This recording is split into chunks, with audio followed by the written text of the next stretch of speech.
کہ میں جب بھی مشاعرہ پڑھتا ہوں اپنی مرحومہ بیوی کو یاد کرنے کے لیے 3 مصرعے ضرور پڑھتا ہوں۔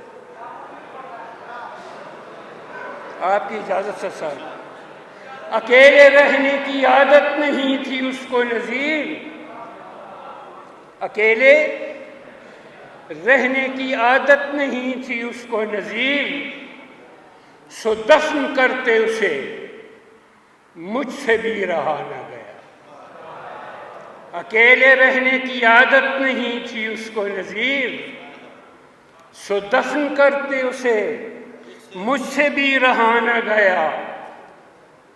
میں اس کی قبر میں خود کو بھی چھوڑ آیا ہوں، میں اس کی قبر میں خود کو بھی چھوڑ آیا ہوں۔ بڑی نوازش میرے بچوں، میں آپ کا دادا استاد آپ لوگوں کی محبت سے سرشار ہو کے جا رہا ہوں۔